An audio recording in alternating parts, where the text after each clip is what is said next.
Hello and welcome to History by Hollywood, a podcast series that examines the real events and people behind fact-based movies.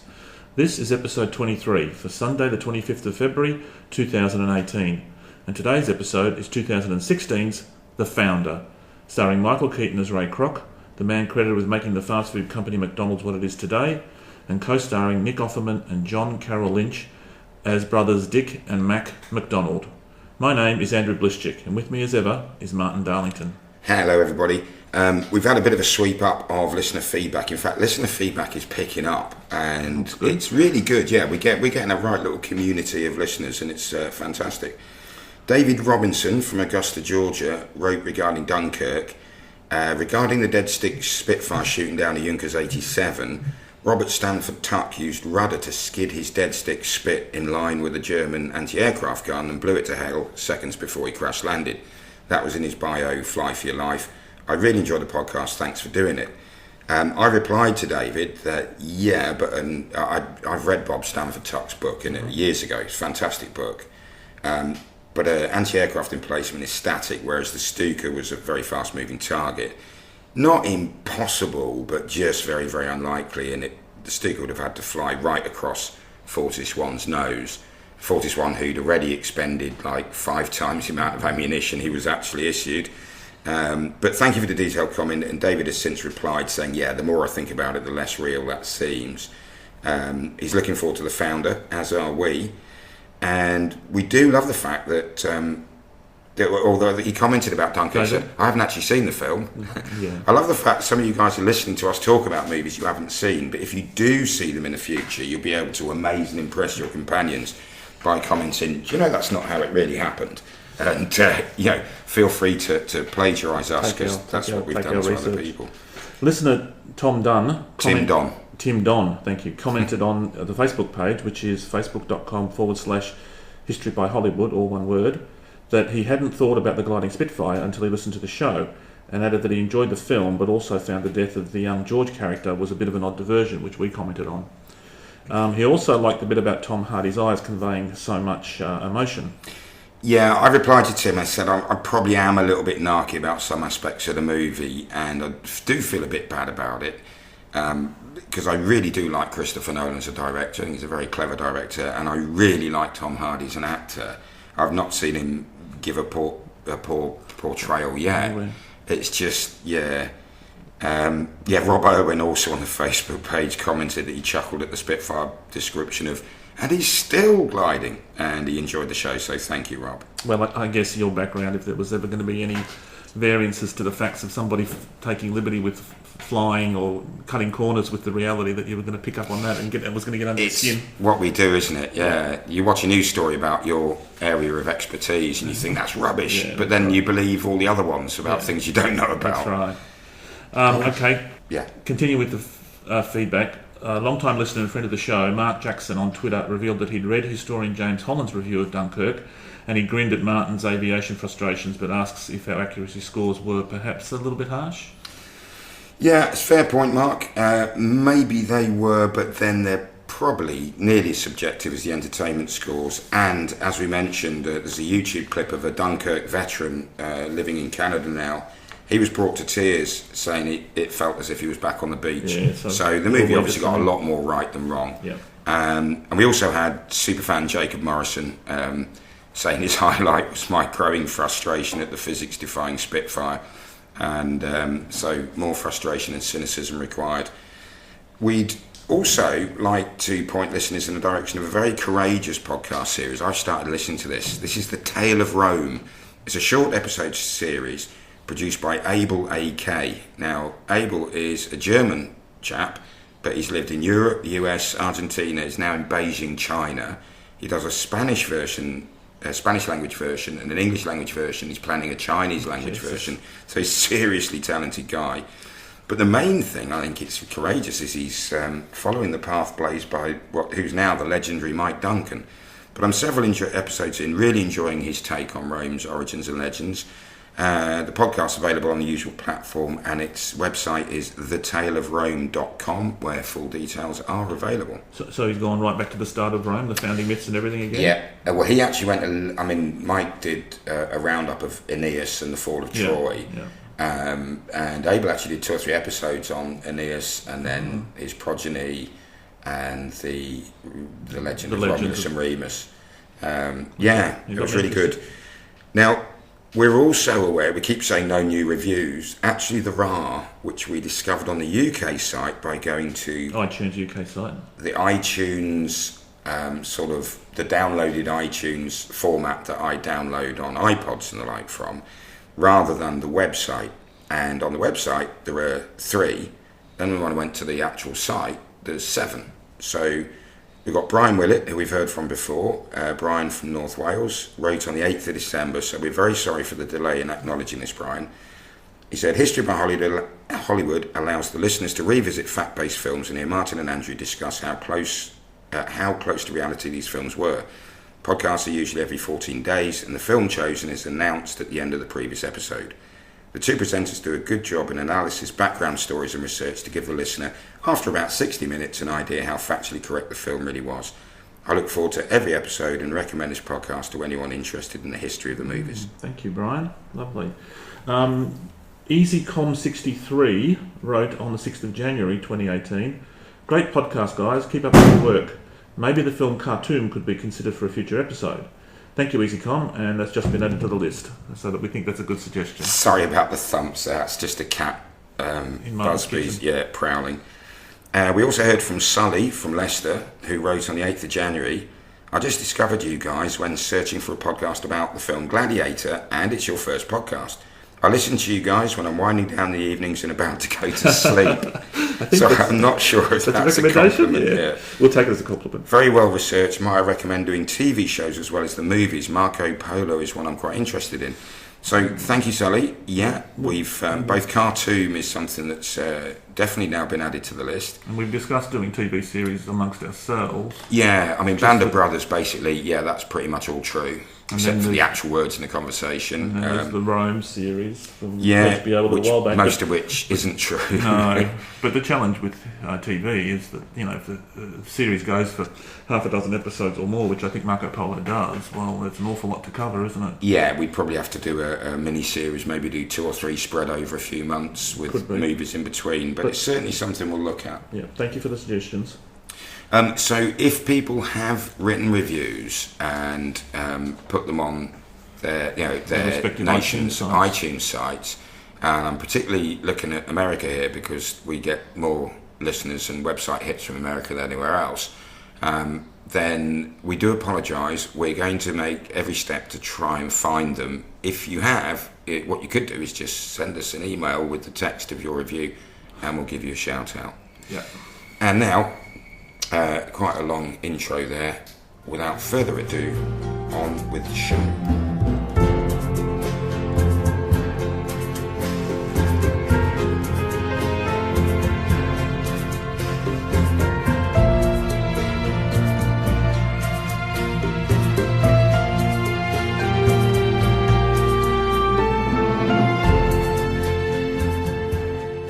Okay, first of all, the story of the movie.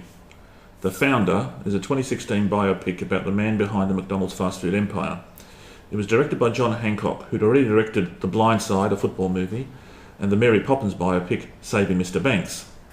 The Founder tells the story to rise to prominence of Ray Kroc, who took the McDonald's burger brand and expanded it across America and eventually the world. As mentioned in the introduction, it stars Michael Keaton as Ray Kroc, with Nick Offermand and John Carrol Lynch as McDonald's founding brothers, Dick and Mack McDonald. It's set in boomtime 1950s post-war America and sees Kroc and the McDonald's start as somewhat unequal partners in their expanding food empire, with the McDonald's originally calling all the shots. And a battle of wills plays out between Kroc and the McDonald's over the length of the movie. The Founder seeks to accurately portray the life and times in 1950s McDonald's restaurants, and McDonald's Corporation, when approached about using their name and imagery, agreed, provided everything was portrayed accurately. Apparently the production designer, Michael Keaton, went to great lengths to ensure the early McDonald's were shown exactly as they would have been in their 1950s customers, or to their 1950s customers. And he does have form on this, as he was also production designer for the historically accurate Apollo 13, which we covered in episode something or other, about 8 I think it was. The founder was met with strong critical success. It currently holds 83% positive rating on Rotten Tomatoes and 66% on Metacritic, which is pretty high for Metacritic. But it never really got on the public's radar and was only nominated for a couple of minor awards. It runs for nearly 2 hours and actually was not a financial success. It cost a relatively modest $25 million in Hollywood to make, and the official box office takings were only $24 million, so if anything it was a bit of a flop. The first McDonald's, opened by Ray Kroc, is now a McDonald's museum in Illinois, and would have been an ideal site to film the multiple 1950 restaurants depicted in the movie. However, all the restaurant scenes were filmed in a replica restaurant built for the film in Douglasville, Georgia. The remaining scenes were filmed in other Georgia locations. One of the first things we see on screen at the beginning of the movie is this is based on a true story. We then meet Ray Kroc, played by Michael Keaton, a middle-aged salesman who appears to be talking to camera, eulogising about the listener's need for a milkshake multi-mixer. In a series of vignettes, we see the same script being used over again by Ray to various cafe owners or diner owners, but he doesn't manage to sell any of his mixers. He's lifting this big heavy metal contraption in and out of his car. He's often eating in drive-in eateries where we see him order food, wait quite a while for it to arrive, and then it's sometimes wrong. He's not a happy chappy. He's sat in his underwear in a pretty basic motel in one of the latest, or in the next scenes, and he's speaking to his wife and he's saying, yeah, it's going great, I've got loads of paperwork to do. It's clearly not going great, and she doesn't sound convinced, so he says, look, I've got to go. Clearly having no paperwork at all to do, he puts on a record, and he must carry this record player around with him. You know, now we've got an iPod, then he had a complete record player in a suitcase that he'd carry around. And this record's called The Power of the Positive, and we hear a voice saying that nothing in the world can take the place of persistence, and that's a theme we'll come back to. So, for the scene setting, do you want to just wrap up the reality? Yeah. So that's all pretty accurate, isn't it? I mean, he really was a multi-mix milkshake maker. 52 years old. 52 years old. When we meet him. He'd acquired the rights to this, was it 8 or 5? Five spindled multi-mixer that could make 5 milkshakes at once. 8, I think. 8, wasn't it? Yeah, 8 at once. Which sounds ridiculous to us, but apparently it was a moderate success. He had the national rights to distributing it, and it was his thing. He'd been in sales pretty much his adult life, and sales around the restaurant industry. It's all been cups and things like that, wasn't it? What does he refer to it as? The food production industry or something, catering, food and catering. He's been in it for a long, long time. He sold paper cups, milkshake machines. Going back to the First World War as well, he lied about his age because he was only 15 to enlist in 1917 and was undergoing training in an ambulance company when the war actually ended, so he never did serve overseas. But I think that says something about his character. Yeah. But interestingly, undergoing training with him was another young chap called Walt Disney. So they did know each other. Yep, they met. And they met again much later in life when they were both huge successes. But yeah, that's interesting. Nice little vignette. So he actually did make some money off the multi-mixer for a while there, but by the time we meet him in the movie, sales are starting to decline. You sort of get the impression that he's been on struggle street for a long, long time, but that's not the case. He made a good living as a salesman. It's just at the time of this movie that sales actually did start to drop off, and he was looking for another opportunity. So they got that pretty well right. The wife we see him speaking to had been a childhood sweetheart. They got married in 1922. So at this stage, they'd been married a good 30 years. Yeah. And her name was Ethel, so that's correct. And she was long suffering, I think. I think so, accurately portrayed, I think. So back to the movie. Back to the movie. We see Ray's journey continuing. More unsuccessful visits in out-of-the-way places, small towns, and road stops. He calls his office, and his secretary at Prince Castle Sales tells him that his overdue bills and appointments. The secretary, June, played by Kate Nealand, also tells him that there is an order from one company to buy 6 multi-mixers at once has come in from California. Ray is convinced that this must be wrong, but he takes the number anyway and to call the customer. He calls through to McDonald's and he asks one of the owners if there's some sort of a mistake about the order. And he said no. He's told no, they actually need 8 multi-mixers. He's told. No, that's right. Because I think it's Dickie or Mackie talks to, and he says, "No, you're right. It was a mistake." And he went, "I thought so." He says, "Yeah, we need 8." Yeah. It's like, what? You said 6, now you're saying 8. He said, "Yeah, we need 8." And you can hear in the background, can't you? This chirruping of a really, really busy restaurant. orders being shouted, and I think that makes me think that the multi-mixer had 5 spindles after all, because Maybe he's it did. quoted as saying, what sort of a restaurant needs to make 40 milkshakes at the one time? Yeah. Anyway, they use multi-mixers in the movie, and they're accurate, so we should have just counted them on screen, I guess. So what about that scene, the key scene, the first contact with this booming McDonald's place? Yeah, well, we see Ray look at, he's told it's San Bernardino, California, and he gets a map out, and then we see him start driving, and he's driving through like the Midwest and all these open fields. In reality, the scene where he can't believe they want to buy 8 is absolutely spot on, Yes. but most accounts we've read say he flew to California rather than drove. But he would have been very familiar with America's fast-growing road network. Sure. So, and you see him driving Route 66, and you know he's obviously has done a lot of driving, and he's thought road stops, perfect place for these. You know, Yeah. that comes later. So he, as you say, he makes his way to the McDonald's restaurant in San Bernardino. He sees a small diner, very small footprint, but there is a long queue of people wanting to get their burgers.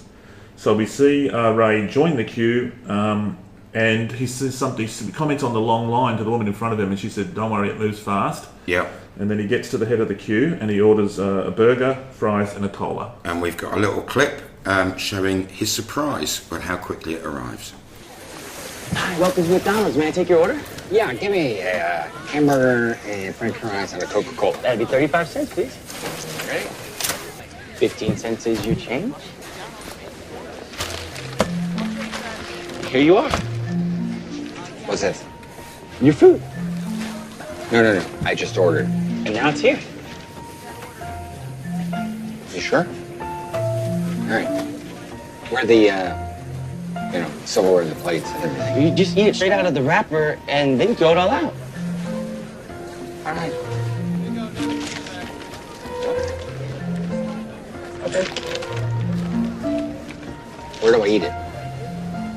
In your car? At the park? At home? Wherever you like. Okay, thanks. So Ray's got his first taste of a McDonald's burger, and he's clearly impressed with the quality of the food. In fact, he looks a bit stunned, if anything, that all this is happening. So as he sits there, he sees Mac McDonald, who's busily cleaning the place with a broom, and introduces himself. So when Mac McDonald realises that this is their multi-mixer salesman, he's very pleased to meet him, and he offers him a tour of their facility. Ray's eyes are wide open. He realises he's looking at something really new. The efficiency and speed of service is something he's not seen before. The brothers McDonald, Mac, and Dick accept an offer to go to dinner with Ray. Sorry, I was just going to say, because he says to them, doesn't he? He said, where did you get this from? And he's got these revolving metal trays plates with all the burger buns on, and there's 2 squeezes of ketchup, one Via of mayo, one press of the button, 2 all bits of measured gherkin. precisely. And they said we had it custom made. They designed it. Yeah. So they agreed to go out for dinner with him, and they do. I just think it's a brilliant scene. There's a little double act where John Carrol Lynch, who's the affable Mac McDonald, will say, and then Dick had this great idea. Tell him, Dick. And Dick says the first few words, and then Mac takes over. But Nick Offermand as Dick and John Carrol Lynch as Mac are just fabulous. Very well those cast. two. Yeah. And as you say, they're clearly happy to talk about their background. They don't seem to worry about trade secrets or anything like that. They say who they are, where they've come from. They go back to 1940 when they opened McDonald's in its current form. They realised that all the things Ray had found on his road trip were inevitable in the driving game. The delays, the wrong orders, the food's the cold. girls on the roller skates taking their time. The orders going back and forward because of the errors. So they'd experienced that themselves. And in the film, they used a local tennis court to design their kitchen in 2D. They got a bunch of their young workers to choreograph the process of making food. So they kind of get this ballet dance going of all these workers moving around, miming how they would actually do it in a real restaurant before they actually built the restaurant. And of course that allows them, with the paper wrappers, they also said, so we got rid of the roller girl waitresses, the plates, the cutlery, turned to a fast food format. We called it the Speedy system. Yeah. When they got a little logo, a little early McDonald's symbol is a speeding little man with a chef's hat. That's right. Yeah. Okay, so now that they've got their processes right, they custom built their own restaurant, and relay to Ray that it was a disaster because they were ahead of their times and most of the customers pulled up in cars and refused to get out to queue and expected somebody to come to them. They wonder what they need to do to educate people about their new system, so they set a grand night-time opening with searchlights and music, but all this attracts is flies, not customers. Well, there was a crowd of people there, but then they got absolutely swarmed with like biblical levels of flies, didn't they? Yeah, they did. Attracted by the lights. Yeah. So they clean up as they're cleaning up the next morning, they're looking pretty dejected, and one lad comes up to them and asks them, "Can I have a bag of burgers?" Then we see a car pull up, then another, and the customers are coming, and they're off and running, and that's their story to Ray about how they became a success. Yeah, Ray tries to persuade them to franchise it, but they've already tried that, and they said the problem is you can't control the standards in the other outlets. One place started doing corn on the cob, one place started doing chicken. He said, no, we need to stick to this. Ray tries to persuade them to get a better overseer, but they're not interested. Then, back in their offices, Ray sees a picture of the golden arches that we know so well today. Yeah, and it's like the supporting hoops each end of a building. And from an angle, particular angle, it looks like the familiar M. If you Google original golden arches McDonald's, you'll see exactly what it is. And he says, "Wow, what's that?" And they said, "Oh, it was a concept that Dick came up with." And he said, "Did you make any?" He said, "There's one in Phoenix, Arizona." So next thing we see is Ray driving there. Yeah, still excited. So let's wrap that bit up. The custom-made kitchen was spot on. Yep. However, I don't know about the tennis court. Did you? Yeah, no, they did. They used the local tennis court, and that bit's absolutely right. However, the industrial-style production methods, the paper wrappers, they weren't unique, and they weren't the first to try them. Although there's no evidence they got the idea from anywhere else. It's like they did come up with it independently, but so did other people. Other operators tried the same, but it was the nationwide rollout of McDonald's that obviously happens through the film that made them seem as if they were the first ones. Right. One thing they didn't mention in the movie, but the McDonald brothers always claim to have invented, is the use of infrared heat lamps to keep food warm. Yeah, that's true. Because everywhere else they cooked it to order, and then here they're producing it ready to go, so they need to keep it warm. But as we said, that dinner scene's just a great double act. And what about the searchlights attracting the flies? Is there any truth to that? Yep, that really happened, and they did laugh about it apparently. Said, yeah, it was a total disaster. In the movie, what they used was cocoa pops. Yeah, puffed rice. Other chocolatey puffed rice cereals are available, dropped into a powerful fan, so quite a nutritious swarm of flies. And the bit about trying the franchise with other outlets and not being able to control the quality of goes behind their name, that's true too, isn't it? It is, and they, again, somewhere where the film, because it concentrates on Ray Kroc, who becomes such a key figure in the growth of McDonald's and the brothers, it implies that he took over franchising, whereas actually they were still franchising to other people as well. Yeah, during his relationship with them, even in his home state of Illinois. There you go. But few of them lasted long. And I read somewhere that Ray Kroc had approached other fast food restaurants like Carl's Jr. to get on before he came to the McDonald's. Right. He was most impressed with the McDonald's one, but he had been thinking about franchising restaurants with other companies that weren't as he couldn't convince to get on board. Yeah. Okay. So back to the movie, and Ray arrives home in Arlington, Illinois, where he has a very nice house, and we meet his wife Ethel, played by Laura Dern, and he tells her about his McDonald's experience, and he is quite evangelical about it, isn't he? He's like, "Oh, this is amazing," and she's quite weary and cynical about it. Now, bear in mind they've been married for 30 years, and she's like, "Here we go again," and they're clearly not particularly happy. She complains that he's never at home. He says, "My work ethic has paid for the home lifestyle." She says, "Oh, it's paid for a nice home for me, but you're never in it." Then we see he storms out and he goes to the movies to watch On the Waterfront, which is an interesting choice, thinking of Marlon Brando's famous "I could have been a contender" line. But then he's driving again and we see him trying them up. We mix the sales pitch again, but his heart's clearly not in it. He turns up in the next scene back at the McDonald's diner, and he appeals to the brothers' patriotism. He's clearly worked out a spiel about how McDonald's represents family values and how they can bring the country together.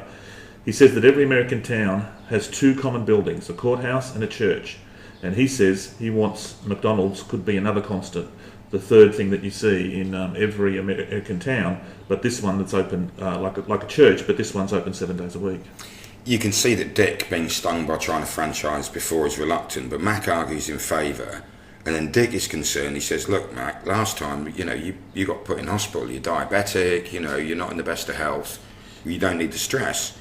But Mac is absolutely adamant, no, I want your dream to come true. And obviously Dick has had ambitions to spread their ideas. So the next thing we see is Ray sat there and he's skimming through a contract. It's like, glance down the page, turn, glance down the page, turn, sign, glance down the page. He's quite happy. And he agrees to everything. Yeah, takes all their terms, doesn't really inspect it at all to see if there's any little, hand grenades in there that are going to explode later. And then he goes off to talk to various banks and investment companies to raise funds for his franchising ideas. One of the problems he has is several of them remember him from previous schemes. This one guy goes, hang on, we've met before. Aren't you the paper cup guy? And he's like, yeah, that was a long time ago. And you can see him thinking, oh, I wish we didn't really know what they are. But in a very telling scene, he shows one man the image of the diner blueprint, and when the man asks what the two gold-coloured hoops are, Ray pauses and says, I call them the golden arches. And originally we see he's quite happy to take credit for other people's ideas. Ray ends up eventually securing his house against a loan for the business. Needless to say, he doesn't give his home phone number out, and he gives the office number. He clearly hasn't told his wife that he's mortgaging the family home to, go off on another harebrained adventure. Yeah, just to wrap that bit up, the memories of Ray by the potential investors indicates the amount of different schemes he had chased over the years. Several reviews say the movie claims that Ray persuaded the brothers to use the Golden Arches motif, but it's clear in the film that it was the brothers that came up with the idea. The film doesn't credit Ray Kroc. We quite clearly see him claiming credit for the idea that wasn't his, or implying it. But actually it was an architect, Stanley Clark Meston, who actually designed them, although that might have been to Dick McDonald's specifications or concept. And Ray did mortgage his home, and it did infuriate Ethel, but he did tell her. He didn't try and keep it from her, whereas the film shows her finding out accidentally later. Back at the movie, we see Ray stood by a plot of commercial land, and he's envisioning the start of his idea. He holds some soil and thinks, clearly he's investing his future in this block of land. The long-suffering June is doing lots of work, arranging approval for building and other admin stuff. That's his secretary. The McDonald brothers are seen to be a bit slow, approving of Ray's enthusiastic ideas, and he keeps putting the phone down. Ray keeps hanging up on them, slamming the phone down on them as he loses his temper because the McDonalds don't want to get on board with all of his great ideas. Ray also wants to gain sponsorship from Coca-Cola in return for advertising, but the McDonald brothers turn him down, citing their core beliefs, and they don't want to sell out to Coca-Cola or anyone. Ray over the phone pleads with them, but Dick won't move, and Ray again hangs up on Dick. Mac has to keep reassuring Dick that Ray will be okay. Oh, his bark is worse than his bite, Mac says, but Dick replies, that's what Neville Chamberlain said. Yes. Nice. And of course it reminds you that this is only 10 years after the war. It's the Second World War. Yeah. So the reality on that, the image the movie portrays of the brothers McDonald, are that they are innovators, but they're almost wholly unambitious, and that does seem to be fairly accurate. They did resist changes an awful lot, and while some restraint on Ray Kroc's wilder ideas was probably quite sensible, they had a habit of using no way as just their first response, especially after a few ideas from Ray. Yeah, and they're probably compressing a year or two's worth of this kind of tension into one neat scene, which is fine to do. Yeah. So back at the movie, we say Ray is now in his own Illinois McDonald's franchise, and he's supervising the shift that's making the food. He's egging them on to be better and quicker and cleaner. But he's particularly impressed by one young chap whose name we learn is Fred Turner. Back at home, Ray's relationship with Ethel continues to be frosty, but they are both making an effort at times, but just as rarely at the same time. In an effort to placate Ethel, Ray takes her to dinner at their golf club. They eat with two other couples, which includes two clearly successful businessmen. Ray pitches the McDonald's business model at them, and he tells the other men that they'll want a piece of it. Here we go again is their first reaction. Then we move forward a bit and we see Ray signing up investors for franchises while the McDonald brothers are shocked to see how many new outlets he's opening over there. Dick feels things are moving too quickly to maintain standards. Ray visits one of the franchises that he's helped establish and he's shocked to see it selling chicken, corn on the cob and other non-McDonald's menu items. He also sees, shiftless youth lounging around outside the diner as a place to hang out, which is not a very family-friendly atmosphere either. So next we see Ray confronting his golf club buddies on the golf course. So clearly he has convinced his successful business friends to become investors. And clearly one of them owns this disappointing branch that Ray's just been he storms up the golf course with a burger with lettuce in it. He goes, what's this? What's this? And the guy says, it looks delicious. He said, you wouldn't know one end of a burger from another. He said, well, I don't work in a burger shop. He said, you wouldn't get a job in mine, Very nice. So he's really angry. He really has a rant at them. He storms home and he tells Ethel he's cancelled their membership at the golf club, and of course Ethel is not really impressed. So to wrap that up, Fred Turner, the young burger flipper back in Ray's own franchise Illinois restaurant, played by Justin Randall Brooke, was indeed flipping burgers, but in reality he wasn't just a teenage kid who'd gone for it. He'd actually had a spell in the army, and he and some friends wanted to buy a McDonald's franchise, and his idea was, well, I'll go and work at one, get an idea how the system works. Not spying so much, but just getting some, ground level experience. So he's not quite just a kid flipping burgers. The golf club scenes seem to be largely fictitious, but used as a vehicle to illustrate the kind of wannabe status of the Krocs at this early stage of the film. And another here we go again comment.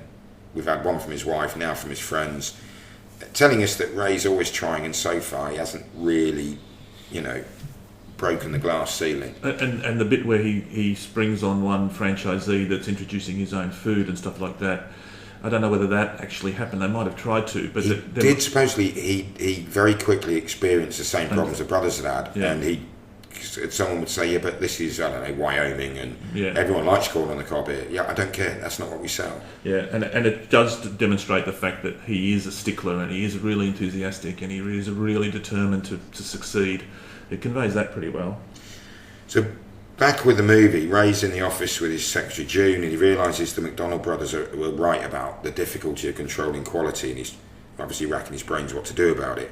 Back at his office, he meets a Bible salesman called Leonard Rosenblatt, who's clearly Jewish, and he says, why is a Jewish guy selling Bibles? And the reply, I'm making a living, so kind of impresses Ray, and he goes, let me give you an idea. So he signs him up, him and his wife, as franchise owners.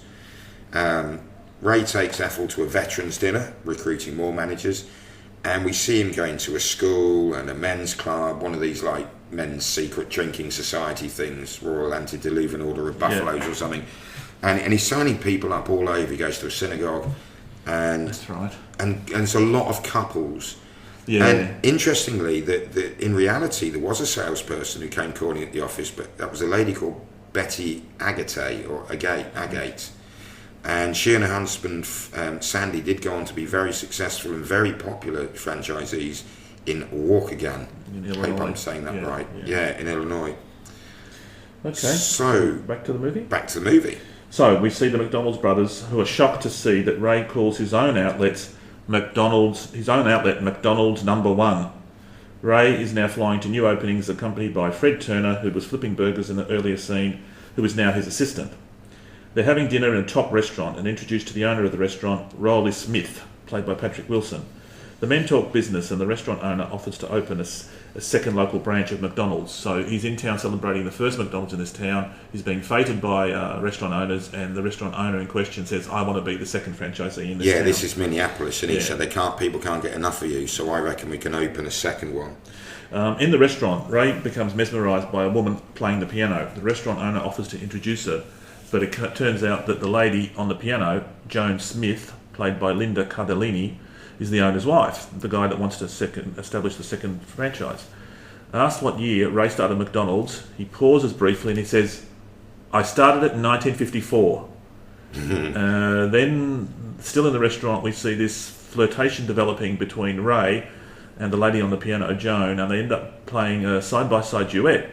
much to the delight of the audience and a bit to the consternation of her husband, the restaurant owner, Rolly. Well, Joan Smith becomes a key character in Ray Kroc's life, so we'll just wrap this up. The restaurant scene is fictional in one way, that Ray Kroc did meet Joan Smith in Minneapolis when she was playing the piano, but Rolly Smith wasn't a posh restaurant owner. He'd been in the forces, then he was a fireman on the railways, so shoveling coal in engines, but he and Joan did become franchisees of McDonald's.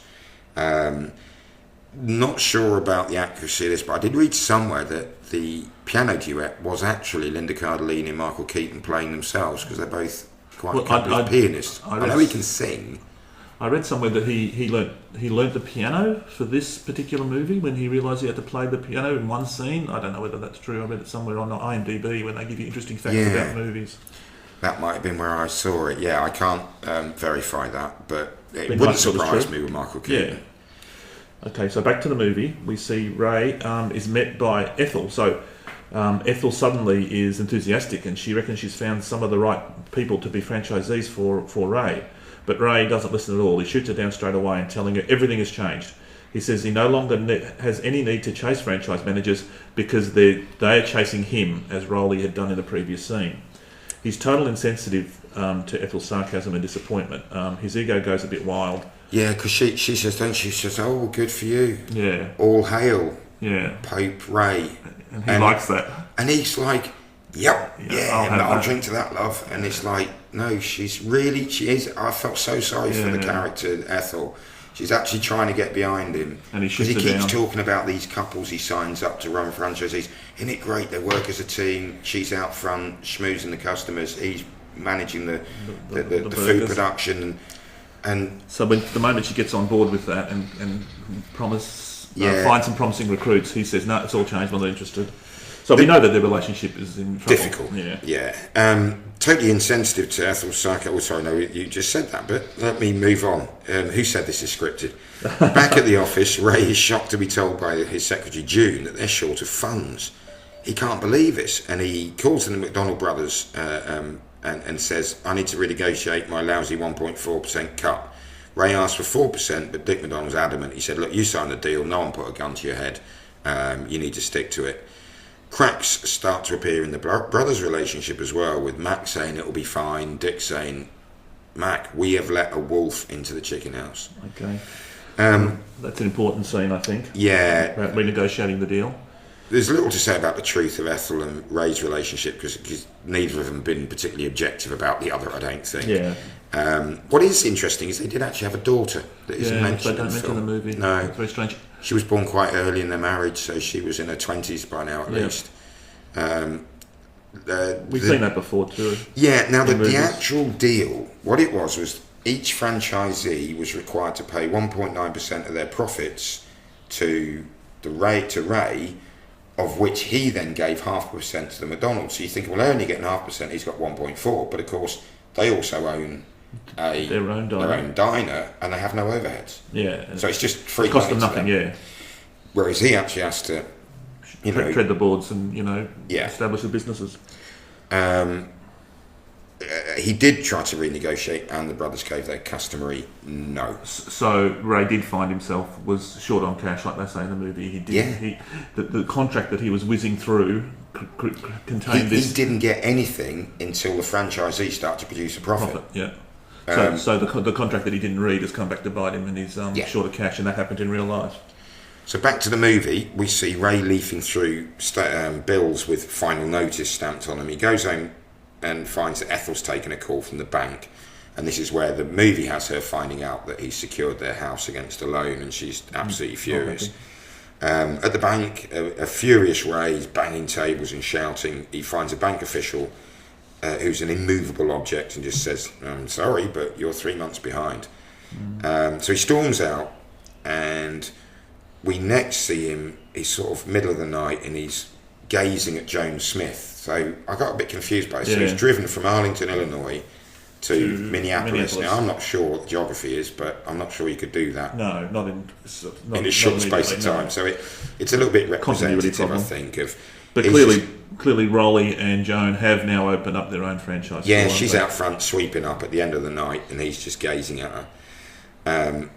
He goes for dinner with the couple, Joan and Rolly, and they're saying, wow, the refrigeration costs are higher than we thought, and they've come up, according to the movie, with this idea of powdered milkshake. Meaning they won't need any ice cream, they won't need any refrigeration. Exactly. Ray's sceptical, but he tries one and he's instantly converted. Unsurprisingly, when he runs this by Dick McDonald, well, I'll tell you what, let's hear what Dick McDonald's response is. McDonald's just found a way to save you, me, and all our owner-operators literally hundreds of dollars a year in electric And what costs. would that be? 2 words, powdered milkshake. I'm telling you, I came across a remarkable product called Instamix. Like I say, it's a powdered milkshake. It's a fraction of the cost of ice cream and requires no refrigeration. Ray. I'll tell you, I tried it myself. It tastes just like the real thing. It's delicious. It comes in chocolate, comes in vanilla. Me, I'm a vanilla man. Ray, we have no interest in a milkshake that contains no milk. Why don't we add sawdust to the hamburgers while we're at it? Frozen French fries. You don't want to save a bundle. Not like that. We're talking about the same great taste while boosting the bottom line. It's called a milkshake, Ray. Real milk. Now and forever. I understand. Yeah. And of course, this time, Dick gets to hang up on Ray. It's a lovely little scene where he gives a little chuckle. Yeah. So, again, Ray's been very frustrated. So we then see him back at the bank, pleading for more time. The bank say, we need assets. You know, you've got this great business, but, you know, you've got all these franchises, but there's no assets, there's nothing real, and there's not much currency coming in. So we then cut to a neighbouring cubicle, and we see the actor B.J. Novak, who's playing Harry J. Sonneborn, kind of listening in.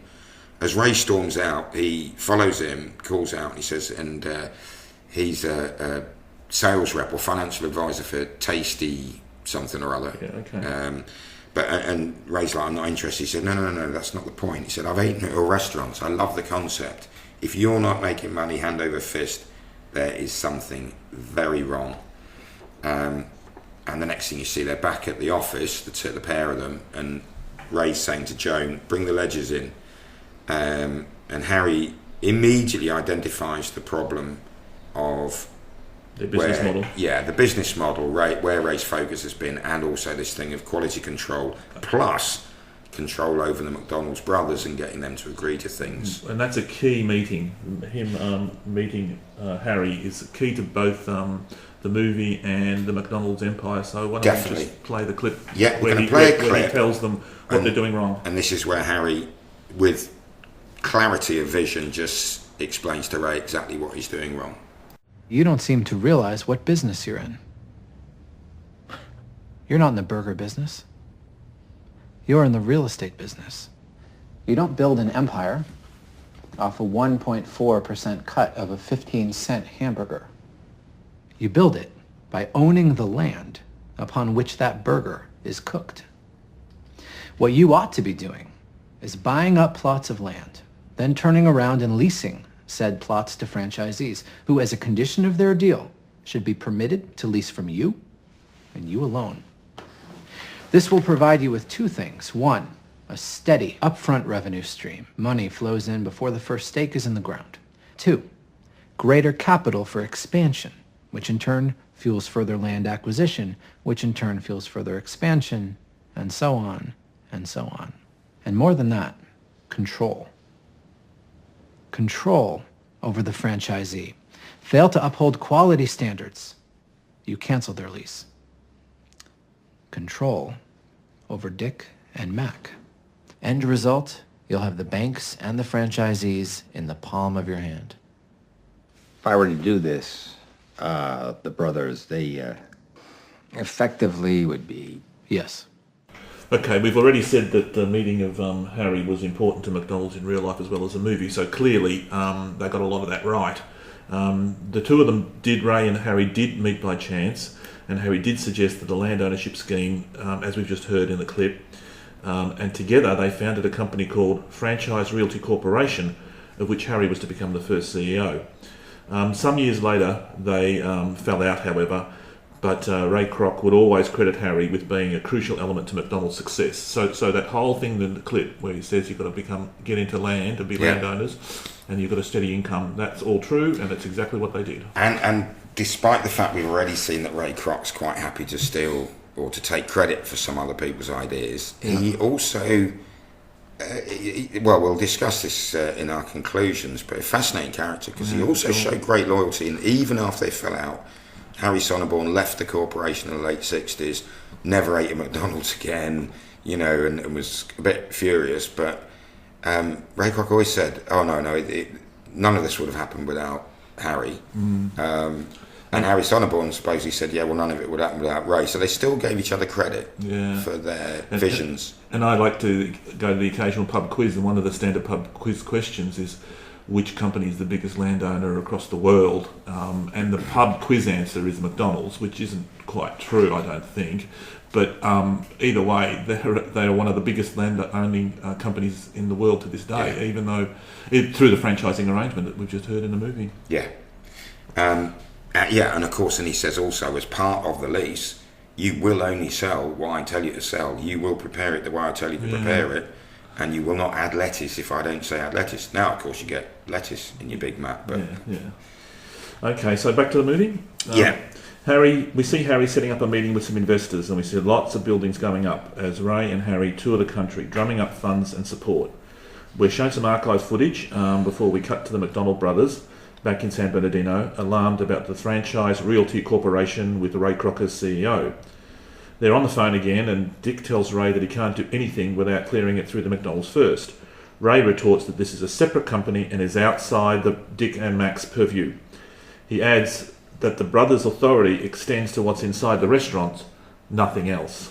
Yeah, I mean, in reality, Harry Sonneborn was actually the CEO of Franchise Realty Corporation, but they were working together, and it's pretty spot on. And Harry Sonneborn's contacts allowed them to raise capital much more effectively that Ray had managed on his own. He was seen with a lot of credit, and one of the reasons Harry Sonneborn became CEO is that was insisted on by the investors.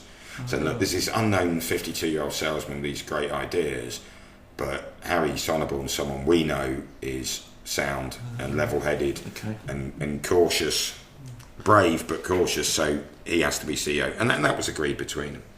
Okay, so back to the movie. Next we see Ray arriving at Raleigh and Jones branch, and he approves the powdered milkshakes. So he comes in as the big boss and says the milkshakes idea is great, go ahead and implement it. So next we see Joan and Ray sharing a late night phone call about business matters, so clearly they're kindred spirits as far as we can see. Back at the office, Ray is with Harry and Fred when Dick McDonald calls. He's gotten wind of these powdered milkshakes appearing in some of the franchises, and he's not happy. A very angry Dick gets upset, and when he realises that Ray has sent all this to every outlet except the original Brothers one. Ray crosses the line this time, and he refuses to allow Dick's instructions. He tells Dick he's breaking the contract.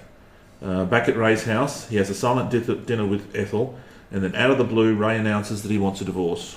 Yeah, I mean, in reality, the powdered milkshake issue is a cinematic device to show the deteriorating relationship between Ray Kroc and his ambition versus the McDonald's and their integrity. Ray's side of McDonald's, which at this stage was still the Franchise Realty Corporation, but McDonald's restaurants didn't actually start to use powdered milkshake until after the brothers had left the company. They did use frozen fries, which we heard in the clip about real milk. He said, what should we do? Frozen fries? Well, they did use those. Yeah. But they don't use powdered milk these days, do they? They're back to... No, they've gone back to real ice cream, Which the movie tells you right at the end. It says, eventually McDonald's reintroduced ice cream to their milkshakes. The circumstances of how Ray told or asked Ethel he wanted a divorce are unknown, but he was quite generous in their settlement, which we'll see in the next scene. Because he basically tells his lawyer, in fact, jumping back to the movie, Ray's with a divorce lawyer, says he'll give Ethel the house, the car, the savings, everything. He said the one thing he will not give is 1% of the business, nothing from the business, and that's a red line. Then he's with a different lawyer, and he says the contract with the brothers McDonald, make it go away. And the guy says, well, it's going to cost you. And he says, okay, just make it happen. Then we see back in San Bernardino Dick opening a letter with the letterhead saying the McDonald's Corporation, and the letter is from Ray. Dick rings Ray straight away. It's all getting very heated. They seem quite rightly that Ray's taking over their image and identity and corporate name. We see Mac getting very upset, especially with the letterhead shows that, the image of the Golden Arches on it. Ray mocks them for being unambitious and over the phone tells them that business is war and he's ruthless, and they are not. Ray says in the movie that if one of his competitors was drowning, he'd stick a hose in their mouth and turn on the water. Can you say the same to Mac? And Mac meekly admits no. He threatens to sue, but Ray points out that they can't afford to. So we see Mac collapse in all this stress on the phone, and then we cut to a hospital room where a doctor is talking to him about his fainting. Dick is there, and he hears the doctors tell Mac that he has to reduce stress. Yeah, quite a lot there to wrap up. Ray did divorce Ethel. What isn't mentioned in the movie is Ray's second wife. Joan Smith was to become his third wife, but they are believed to have had a relationship from about 57. He was married to Ethel till 1961. Yeah. Then he married some other lady till 67, who doesn't appear in the movie at all, and doesn't seem to have had much of an impact on his life. Then 68, he married the former Joan Smith, who became Joan Kroc. Right. Okay. Became famous in her own right. But he seems to have been having 69 they got married. She seems to have been having a relationship with him for about 12 years. While by that stage. Well, they both were. And we mentioned Ray's daughter Marilyn. She actually died quite young in 1973, predeceased her father. But she isn't mentioned at all. Yeah. What about the telling the lawyer that he wants to get out of the contract? Yeah. That's true, isn't it? It is true. The formation of the McDonald's Corporation, the use of the golden arches was true, and it was definitely a provocative move by Ray and Harry. And Ray says it was Harry who said to him, look, they're legally, you can't break your contract, but we've got enormous funds behind us. We can bury them. We can bury them in court costs, which is a line that Michael Keaton uses as Harry Kroc in the movie. He said it's not legal, it's not quite legal, it's definitely not ethical, but we can bury them and they can't afford it. Mac doesn't appear to have gone to hospital, but Ray Kroc did call him and basically said, I'm jumping ahead now, yeah. Okay, so back to the movie proper. In the hospital, the brothers are amazed to see Ray arrive with some flowers for Mac. He says he's sorry about Mac's collapse and tells Mac to read the card that he's given in the flowers. Sorry, got a cat jumping again. So Mac opens the card on the flowers and it contains a blank cheque from Ray's McDonald Corporation. Ray tells Mac that he should get better and he says, we'll talk. Cut back to the office. Ray takes a call from Dick McDonald where Dick's saying that he wants $2.7 million, $1 million for each of them after tax, plus they want 1% of the company profits in perpetuity. And they want the San Bernardino branch to give to their employees as a farewell gift. Then we see a legal meeting where Ray's lawyer tells the McDonald brothers that they agree to all the demands except for that 1% future profit share, and he couldn't agree to that, the lawyers couldn't agree to that, Ray couldn't agree to that, but he does say... Ray agreed to it, so their investors won't have it written. It must be done on a handshake basis. But Ray said he'll do it, but he'll have to be on a handshake basis. It can't be in writing, which you all know is something very, very fishy. Ray blames the investors, but what really is happening, we don't know. So we see them seal the deal with this 1% handshake over the table, and McDonald's is now belongs entirely to Ray. Reality on that. Mac wasn't in hospital, but Ray did call them. He asked for them to name their price. They said 2.7 million. Apparently, he absolutely hit the roof, Ray Kroc. But his lawyer said that if you want rid of them, then this is how you're going to have to do it. And eventually, he raised the funds. The 1% handshake deal, we'll never know the truth. Yeah. All the protagonists are dead, and the brothers insisted for the rest of their lives that it existed, couldn't prove it. Ray was adamant it was a figment of their imagination that only began when they realised how rapidly he was growing the business, because it probably isn't too much of a spoiler to let people know that wouldn't be honoured in the future. Yes. And what year is this by now? So the movie doesn't really go into what year it is, but in reality I think it's now early 60s. So $1 million is a lot of money in any time, I guess, especially then. And then after their legal meeting, Ray and Dick happen to be in the same gents' toilet at the same time, and we've got a clip about a little discussion they have, and Dick makes an interesting point to Ray about, we showed you all our secrets, why didn't you just take them? And we'll hear his explanation. I do have to point out there is a rather irritating running water effect because the chaps are washing their hands, like good citizens, but it only lasts a few seconds. I just have to ask you one thing. Something I've never understood. All right. That day we met, we gave you the tour. What about it? We showed you everything. The whole system, all our secrets. We were an open book. So why didn't you just... Steal it? Just grab your ideas and run off, start my own business using all those ideas. Yours would have failed. How do you know? Am I the only one who got the kitchen tour? You must have invited lots of people back there. And? How many of them succeeded? Lots of people started restaurants. As big as McDonald's? Of course not. No one ever has and no one ever will, because they all lack that one thing that makes McDonald's special. Which is? Even you don't know what it is. Enlighten me. It's not just the system, Dick. It's the name. That glorious name, McDonald's. It could be anything you want it to be. It's limitless. It's wide open. It sounds like America.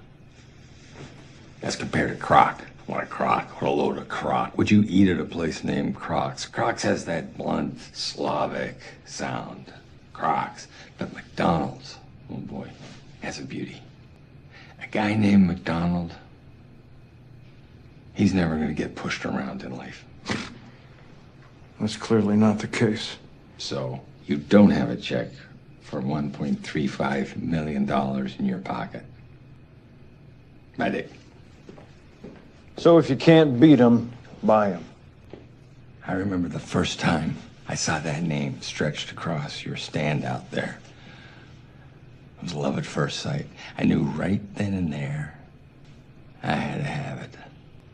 And now I do. You don't have it. You sure about that?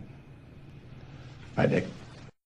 So the next scene of the movie is Ray's lawyer telling the McDonald brothers stood in front of their food stand that whilst they can keep the stand itself, they can't use the name McDonald's or any direct, and he goes into one of those little legal spiels about it. As the sign bearing the name is taken down, we hear Ray, now living in a very large mansion type place in Beverly Hills, we're told, preparing for a speech, and we'll hear that speech as the outro, and this is his speech about persistence that he's pretty much plagiarised from the motivational record we heard him listen to at the beginning. And we also see that Ray is now married to Joan, and they're living in a huge house, and we see a business card. It says McDonald's Corporation, founder Ray Kroc. Wow. So quite a lot there in a short few words to wrap up. So going back to the clip we heard, the McDonald's name, I mean, he's always said that was what I wanted. Yep, it's part of the appeal. Would you eat a Croc's? You know, yeah, Kroc burger. Kroc burger. Not really. Not really, unless you're in Northern Territory in Australia, where you might actually be eating a Kroc burger. Yeah. Now, as far as being forced to change the name, Dick McDonald has said in an interview years later, he said, "No, as soon as the sale was complete, we knew we couldn't use McDonald's name." So it was no surprise to them in reality. We voluntarily changed it to, I think, the Big M. It became. They did. That restaurant, they did give it to their employees, and yet it did close a few years later because McDonald's had opened nearby. Very close nearby, yeah. Some would say, particularly to drive the business out of town. Now, you felt you read somewhere that Ray Kroc hadn't realised part of the deal was they keep that stall. Yeah, and so, yeah, I can't remember the source. It would have been an article somewhere on the web, and I think they were suggesting that he was the one that was shocked that he thought he'd gotten all of the McDonald's, including the San Bernardino one, but realised that he hadn't, and that portrays the opening of a McDonald's just around the corner or over the road as quite vindictive to try and drive the brothers out. But they did have to change the name. You're quite right about that. Yeah. And Ray and Joan did get married, and they were married until Ray's death in 1984. And what about the business card that says he's the founder? He did claim to be the founder, actually McDonald's on their founder Memorial Day honoured Ray Kroc alone until 1991 when they added the names of Dick and Mack McDonald. So we've seen a theme here where he's appropriating other people's ideas and calling it his own, and including the title of founder of the McDonald's Corporation. Yeah. We see Ray continue to practice his speech where, and again I said we'll play that as the outro so people listen to his thing of genius, no, it's not important, talent, education, no, persistence. And then we see the real Ray Kroc being interviewed, and he says, oh, you know, McDonald's was a very important part, the name was a very important part of the success. He said, I'm not a fan of these gimmicky things, burger this and burger that, which is clearly aimed at Burger King and Burger Chef, I think. It's not one I've heard of, but then we see screen titles say that June Martino, Ray's secretary, she rose to be a part owner at McDonald's and the first woman to be allowed to trade on the floor of the New York Stock Exchange. Fred Turner, who was his assistant, burger flipper, then assistant in the movie, we learned that he eventually succeeded Ray Kroc to become the senior chairman and oversaw the expansion of McDonald's into more than 100 countries. Harry Sonneborn became first president and CEO of the McDonald's Corporation, but he resigned in 1967 because he did have a dispute with Ray Kroc. Now, I read a account written by their financial manager or chairman at the time, and he said Harry, as it got really, really bigger and bigger, even though he'd had the brilliant first idea, it was almost outgrowing his ability to cope, and he wanted everything signed and countersigned, and things were slowing down. And Ray apparently would say, this is like being back with the McDonald brothers. Everything's no, not yet, let's think about it. So they had this big dispute, and as we mentioned earlier, Harry Sonneborn left. He swore he'd never eat another McDonald's. We don't know if he did or not. I mean, I don't know. Or let's finish off with what the movie tells us, that Ray and Joan remained married, and then after Ray's death, Joan gave most of their fortune to charities, including $1.5 billion to the Salvation Army, hundreds of millions to National Public Radio. And today McDonald's, as we know, is one of the world's largest real estate holders, and every day apparently feeds 1% of the world's population. That is staggering. What? Staggering. Yeah. From one little stand in San Bernardino.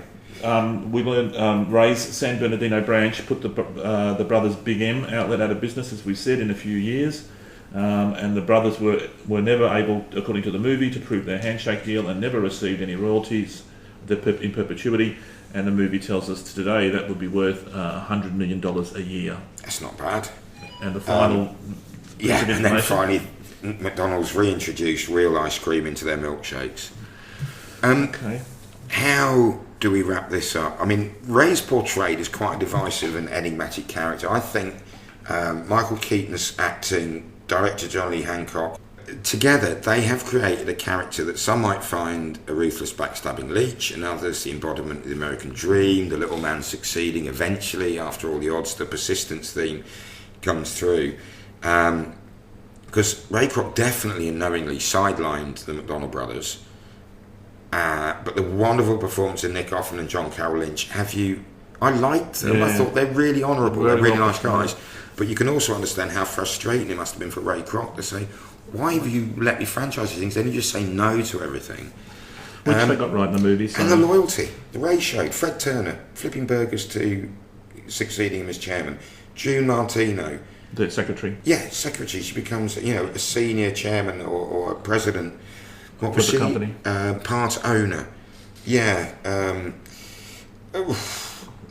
Fred Turner. But they did, and apparently during the end of Harry Sonneborn's CEOship, they did start losing ground to Burger King and Burger Chef. Right.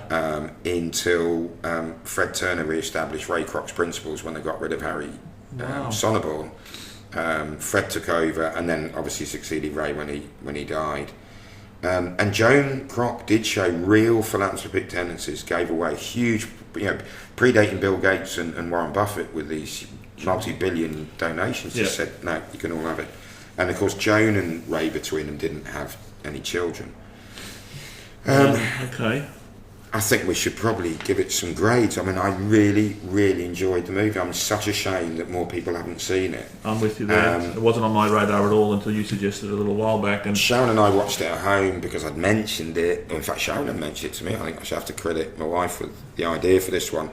And it's brilliant. As a character portrayal, it's fantastic. Yeah, I agree. The three main characters are just so watchable, and there's some brilliant scenes.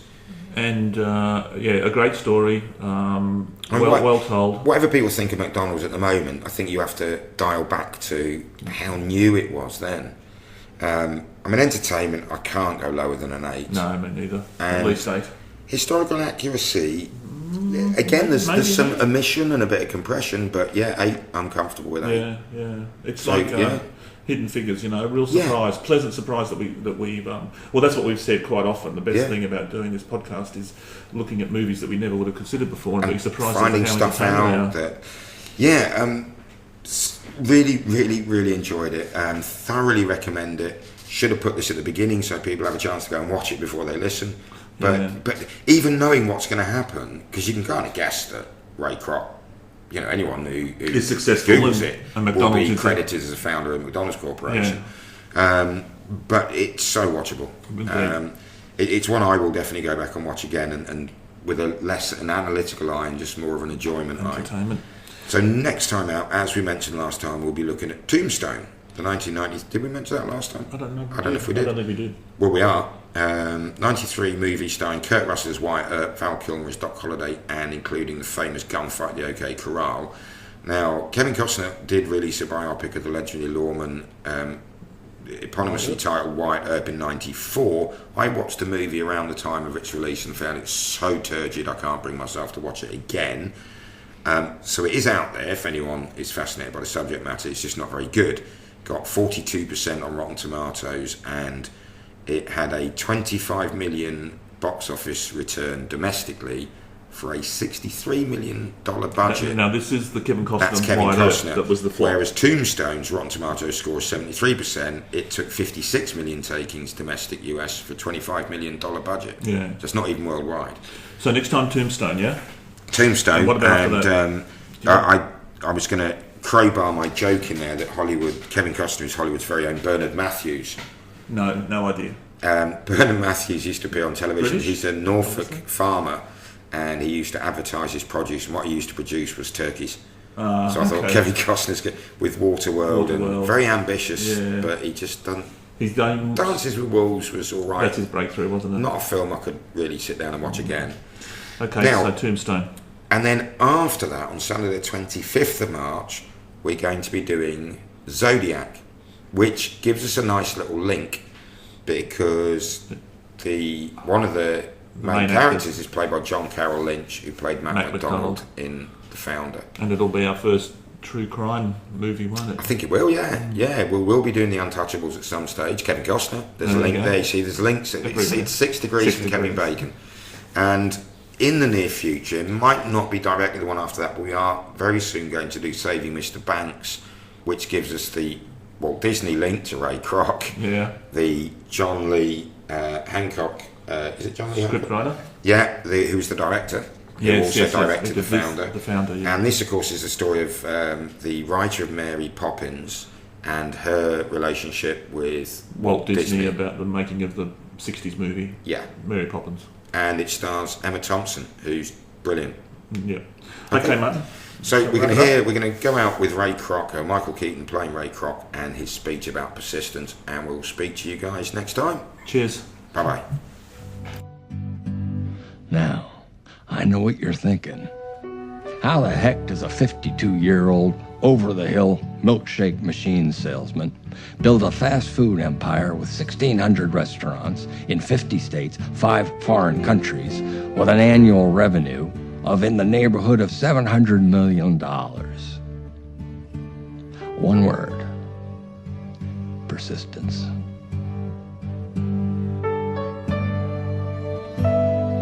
Nothing in this world can take the place of good old persistence. Talent won't. Nothing's more common than unsuccessful men with talent. Genius won't. Unrecognized genius is practically a cliche. Education won't. Why, the world is full of educated fools. Persistence and determination alone are all powerful.